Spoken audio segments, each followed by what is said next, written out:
আসসালামু আলাইকুম everyone, welcome back to my channel.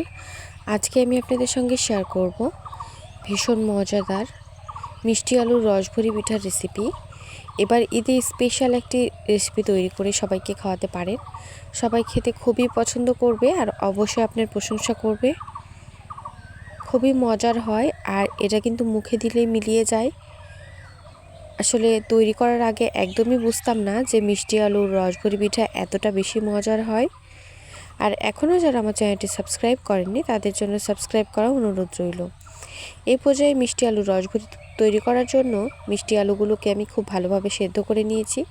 তারপরে ছেলিয়ে নিচ্ছি, খোসাগুলো ছাড়িয়ে নিচ্ছি। তারপরে একটা কাঁটা চামচের সাহায্যে খুব ভালোভাবে ম্যাশ করে নিচ্ছি।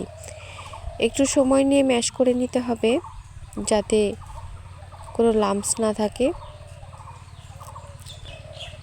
খুব ভালোভাবে ম্যাশ করে নিচ্ছি, চাইলে হাত দিয়েও ম্যাশ করে নিতে পারেন, তবে খেয়াল রাখতে হবে যেন লাম্পস না থাকে। আমার কিন্তু ম্যাশ করা হয়ে গেছে। এই পর্যায়ে ম্যাশ করার পর দিয়ে দিচ্ছি চিনি। আমি 2 চামচের মতো চিনি দিচ্ছি। চাইলে একটু কমিয়ে বা বাড়িয়ে দিতে পারেন, তবে এটাই মনে হয় পারফেক্ট একদম হবে। 2 থেকে 3 চামচের মতো চিনি দিতে পারেন। দিয়ে খুব ভালোভাবে মাখিয়ে নিচ্ছি। আমি যেহেতু অল্প করে তৈরি করেছি এই জন্য 2 থেকে 3 চামচ নিয়ে নিচ্ছি, তবে মিষ্টিটা আপনারা বুঝে দেওয়ার চেষ্টা করবেন যে যেরকম পরিমাণ তৈরি করবেন। এ পর্যায়ে দিয়ে দিচ্ছি একটা ডিম, আর ডিমের শুধু সাদা অংশ নিয়ে নিব। আমি কিন্তু কুসুমটা উঠিয়ে নিব, তাহলে কিন্তু ডিমে যে একটা স্মেল থাকে সেটা কিন্তু আর লাগবে না। তবে চাইলে কুসুমটাও দিয়ে দিতে পারেন, দিয়ে যদি গোলমরিচের একটু গুঁড়া দিয়ে দেন তাহলে কিন্তু আর গন্ধ লাগবে না। এ পর্যায়ে খুব ভালোভাবে মিক্স করে নিচ্ছি, একটু সময় নিয়ে মিক্স করে নিব। একটু সময় নিয়ে মিক্স করে নেওয়ার পর দিয়ে দিব সামান্য পরিমাণ বেকিং সোডা কিংবা বেকিং পাউডারও দিতে পারেন। দিয়ে খুব ভালোভাবে মিক্স করে নিতে হবে, তারপরে খুব লাপে হয়। আর দিয়ে দিচ্ছি 2 থেকে 3 চামচের মতো চালের গুঁড়া। এটা কিন্তু অফ ক্যামেরায় আমি নিয়ে নিয়েছি। চালের গুঁড়া দেওয়ার পর খুব ভালোভাবে মিক্স করে নেওয়ার পর তারপরে দিয়ে দিচ্ছি প্যানে তেল গরম হওয়ার পর আমি সবগুলো ভাজতে দিয়ে দিচ্ছি। আর এভাবে ছোট ছোট করে ভেজে নিব। আর তাহলে দুধে যদি ভিজিয়ে নিই তাহলে কিন্তু একদম নরম হবে আর মুখে দিলেই মিলিয়ে যাবে, খেতে অনেক বেশি মজার হবে। আর ভেজে নিতে হবে একটু মিডিয়াম আঁচে সময় নিয়ে ভেজে নিতে হবে। আমি কিন্তু সেম প্রসেসে সবগুলো দিয়ে একইভাবে ভেজে নিচ্ছি। আর এভাবে একটু সময় নিয়ে ভেজে নিতে হবে, তাহলে কিন্তু পিঠাগুলো অনেক বেশি মজার হয় খেতে। চাইলে এভাবেও খেতে পারেন, দুধে না ভিজিয়ে এভাবেও চাইলেও পরিবেশন করতে পারেন। তবে দুধে ভিজালে আর ঈদের সময় এরকম দুধে ভেজানো সেমাই কিংবা পিঠা খেতে সবারই অনেক বেশি মজার মনে হয়। এ পর্যায়ে আমি আরও দিচ্ছি পিঠাগুলো সবগুলো দিয়ে খুব ভালোভাবে নাড়াচাড়া করে একটু সময় নিয়ে ভেজে নিব। একদম গোল্ডেন ব্রাউন করে ভেজে নিয়েছি, আবারও উঠিয়ে নিচ্ছি। আর সেম প্রসেসে আবারও পিঠাগুলো দিয়ে দিব। আর এখনও আমার যারা ভিডিও দেখছেন কিন্তু লাইক দেননি, প্লিজ একটা লাইক দিয়ে দিবেন, কারণ আপনার একটা লাইক আমার শেয়ারের কাজ করবে। এ পর্যায়ে একটা প্যান নিয়ে নিচ্ছি আর সেখানে দিয়ে দিচ্ছি ঘি দেওয়ার পর দিয়ে দিচ্ছি তেজপাতা, তারপরে দিয়ে দিচ্ছি দারুচিনি, সাদা এলাচ এবং কালো এলাচ, সবগুলো একসাথে দিয়ে একটু সময় ভেজে নিচ্ছি। আর গরম মশলাগুলো ঘিয়ে যদি এভাবে ভেজে নেন তাহলে স্মেলটা অনেক বেশি ভালো আসে আর খেতে অনেক বেশি মজার হয়। এ পর্যায়ে সবগুলো উপকরণ দিয়ে খুব ভালোভাবে একটু নেড়েচেড়ে ভেজে নিচ্ছি। একটু নেড়েচেড়ে ভেজে নেওয়ার পর দিয়ে দিচ্ছি চিনি। আমি যেহেতু পিঠা একটু বেশি করে দিয়েছি সেজন্য দুধে কিন্তু কম করে চিনি দিয়ে দিব। 3 চামচের মতো চিনি দিয়ে খুব ভালোভাবে নাড়াচাড়া করে একটু সময় ভেজে নেব ঘিয়ে।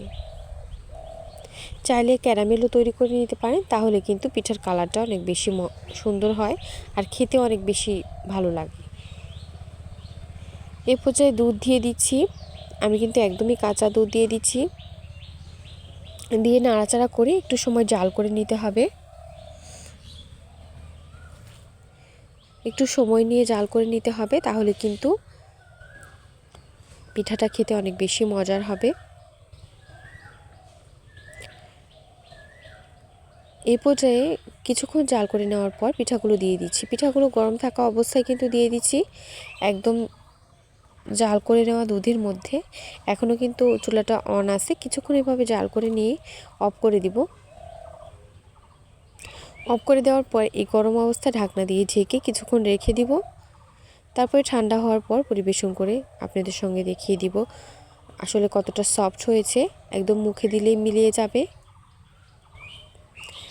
আর দেখতে যেমন সুন্দর হয়েছে, খেতেও কিন্তু হয়েছে অসম্ভব মজার। আর এখনও যারা আমার রেসিপি দেখছেন অবশ্যই কমেন্ট করে জানাবেন কেমন হয়েছে মিষ্টি আলুর রসভরি পিঠার রেসিপি। আর এই পিঠা না খেয়ে থাকলে এবারের ঈদে যেহেতু এখন মিষ্টি আলুর সিজন, খুব সহজে তৈরি করে নিতে পারেন। আর বাচ্চারা কিন্তু এরকম মিষ্টি পিঠা খেতে খুবই পছন্দ করে। কতটা লোভনীয় দেখতে হয়েছে, খেতেও হয়েছে অসম্ভব মজার।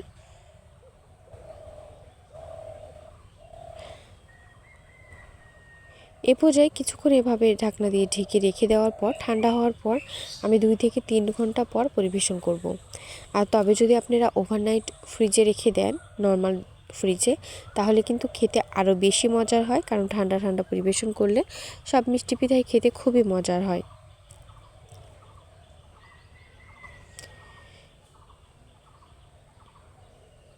এই পর্যায়ে পিঠাগুলো তৈরি হয়ে গেছে, এখন পরিবেশন করে দেখিয়ে দিব। এ পর্যায়ে পিঠাগুলো তৈরি হয়ে গেছে। এ পর্যায়ে ঠান্ডা হওয়ার পর একটু নাড়াচাড়া করে আমি একটা বাটিতে উঠিয়ে দেখিয়ে দিয়েছি, কেটে দেখিয়ে দিচ্ছি কতটা বেশি সফট হয়েছে। আর খেতে হয়েছে অনেক বেশি মজার। আসলে মিষ্টি আলুর পিঠা তৈরি করার আগে বুঝতেই পারিনি যে এতটা বেশি মজার হবে খেতে। এ পর্যায়ে আমি একটা বাটিতে উঠিয়ে নেওয়ার পর এভাবে কেটে দেখিয়ে দিচ্ছি একদম কতটা সফট হয়েছে, মুখে দিলে একদম মিলিয়ে যাবে। আর এতক্ষণ যারাই আমার সঙ্গে ছিলেন তাদেরকে অসংখ্য ধন্যবাদ জানাচ্ছি। আর আমার রেসিপি ভালো লাগলে অবশ্যই চ্যানেলটি সাবস্ক্রাইব করবেন এবং পাশে থাকা বেল আইকন ক্লিক করবেন, তাহলে সবার আগে এরকম মজার মজার রেসিপি আপনাদের কাছে পৌঁছে যাবে। এ পর্যায়ে সবগুলো উঠিয়ে পরিবেশন করে দেখিয়ে দিচ্ছি কতটা সুন্দর হয়েছে।